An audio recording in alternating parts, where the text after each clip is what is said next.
pada siang hari ini kami akan bercerita apa sih nikmat dan kekurangannya bila mana kita melakukan sebuah hobis, ya, hobi dan bisnis.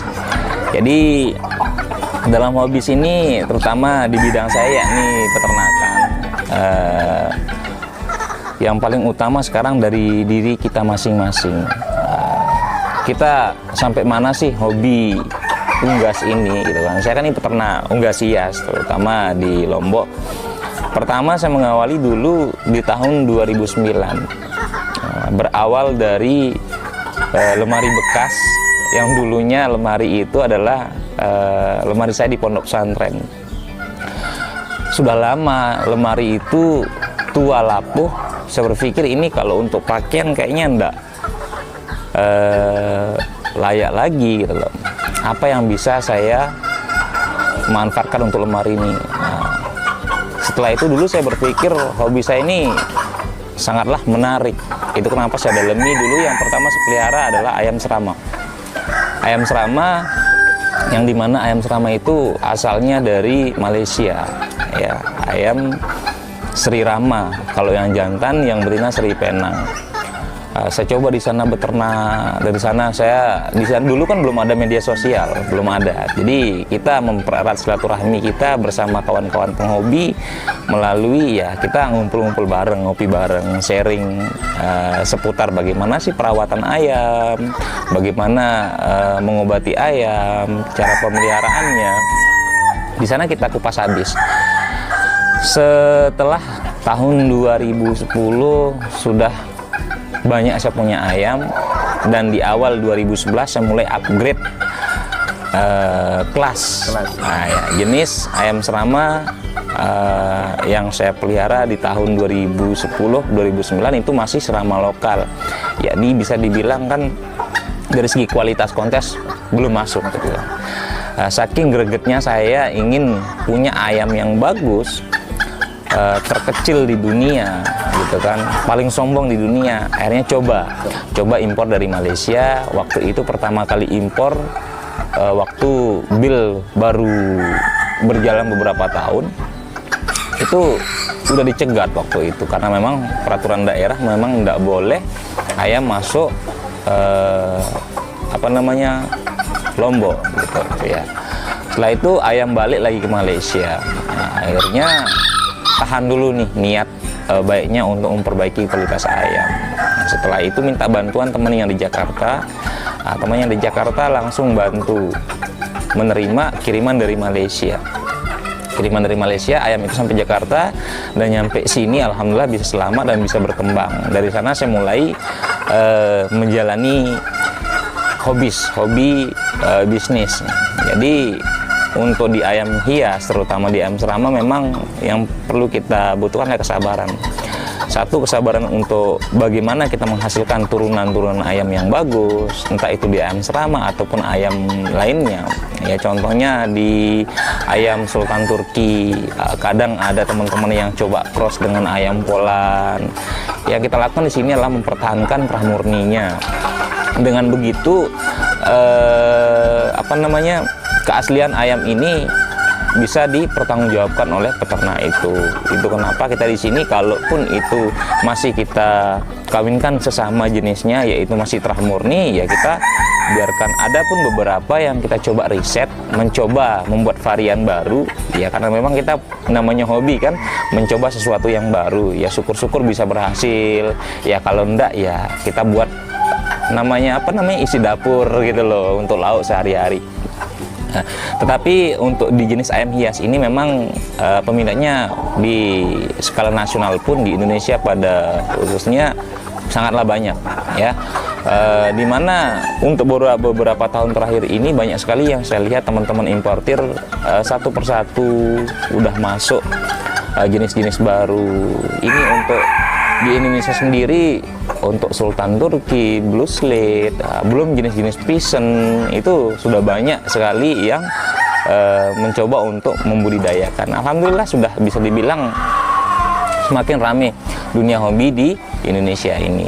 Nah, untuk di kandang saya pribadi untuk sementara ini ada masih beberapa jenis yang kita kembangkan. Salah satunya memang ayam serama, Sultan Turki, ayam sebrik, pisen, terus ayam lokal Indonesia sendiri yaitu ada cemani, pelung, ayam bekelus Lombok. Itu kita coba kembangkan dan alhamdulillah peminatnya masih ramai sampai saat ini gitu. Yang namanya kita berhadapan dengan makhluk hidup gitu kan.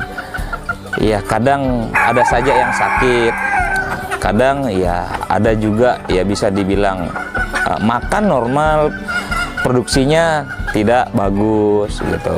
Terus ketika kita menemukan yang namanya musim pancaroba atau musim yang tidak menentu gitu kan, di sana mental peternak sangatlah diuji gitu kan. Bagaimana menangani daripada peliharaannya, entah dia kedinginan bagaimana ngangetin badannya, ataupun dia kepanasan bagaimana menstabilkan suhu hewan atau peliharaannya itu. Jadi saya rasa kembali ke diri atau masing-masing penghobi itu. Kalaupun memang dia menggeluti secara dalam untuk proses pemeliharaannya, mungkin akan mengetahui bagaimana untuk mengobati ayam itu. Bila biasa yang paling sering kena ini untuk diunggah sendiri senot yaitu pilek gitu kan. Kalau sudah senot ya paling tidak kita hindarkan dulu dari udara bebas atau yang dingin gitu kan. Nah, kita coba kasih vitamin atau ada kandungan penghangat badannya gitulah untuk dianu. Sama yang paling sering terjadi di sini untuk di kandang sendiri mungkin di proses pembiakan, yakni waktu penetasan. Nah, penetasan kadang telurnya ada yang isi, ada yang kosong, kadang ada yang sudah isi mati di pertengahan perjalanan. Ya kalau kita mau bilang memang tantangannya banyak sih dalam beternak itu. Sekarang kita sudah punya satu pasang indukan, belum tentu ayam atau hewan ini bisa produksi. Sudah produksi menghasilkan telur gitu kan. Kadang telurnya seperti yang saya ceritakan tadi, kadang isi kadang enggak. Yang isi ini dalam perjalanannya yang 18 hari sampai 21 hari dia ada embrio, ada bibit dalam telurnya, tetapi kadang di dalam penetasan mati di jalan, entah itu faktor suhu atau faktor bagaimana pola pembalikannya gitu kan. Nah kalau kita mau bilang banyak tantangannya ya memang tadi di pembesaran gitu kan. Tadi sudah menetas ayam ini, kita masih ada perjuangan lagi bagaimana membesarkannya hingga menjadi anak ayam yang umur 1, 2, 3 bulan. Ya seperti itulah. Yang paling rentan memang di sini dari segi penentasan sama pembesaran bibit. Namanya usaha pasti saja ada saja yang namanya untung dan rugi. Tapi yang saya alami untuk di beternak ayam hias ini ya kita bilang masih banyakan untungnya. Karena apa? Kita mengawalinya ini bukan, bisa dibilang kita mengawalinya bukan langsung terjun ke dunia bisnisnya, enggak. Kita mengawalinya dari diri kita sendiri karena faktor hobi. Nah, kita hobi, pelihara dulu, nikmatin dulu, yaitu untung terbesarnya. Nah, kalau untuk bisa dibilang dikomersilkan, itu tambahan-tambahan yang ya nilai plus kita dapatkan dalam berhobi lah gitu. Kira-kira begitulah. Kalau kita mau kembali, apa sih suka dukanya dalam hobi unggas ini? Yang pribadi saya berpikir kebanyakan untungnya.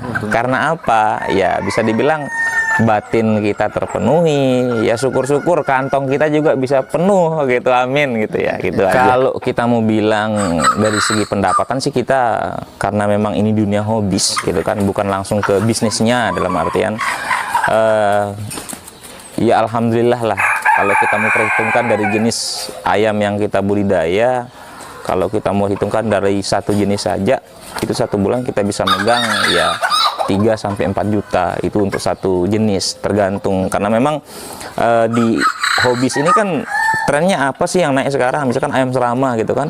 Saya pernah waktu itu di ayam serama itu seminggu bisa sampai 50 juta bisa. Itu memang kita lihat tren yang sekarang berkembang ini apa. Tapi kita kembali ke hobi kita masing-masing. Kalau hobinya ayam serama mungkin meskipun harganya murah, tapi masih kita pelihara. Tapi ada yang namanya berhobi kan ada masanya. Kadang 1, 2, 3 tahun redup. Nanti tahun berikutnya atau tahun kapan naik lagi. Kita nggak bisa patok namanya ayam hobi itu seperti ayam pedaging, enggak. Atau ayam konsumsi, enggak. Jadi kalau di ayam hias ini kita melihat patokannya adalah kualitas. Ketika dia semakin berkualitas atau semakin bagus kita punya bahan ternak atau hewan ternak, itu semakin tinggi nilai jualnya gitu kan. Dan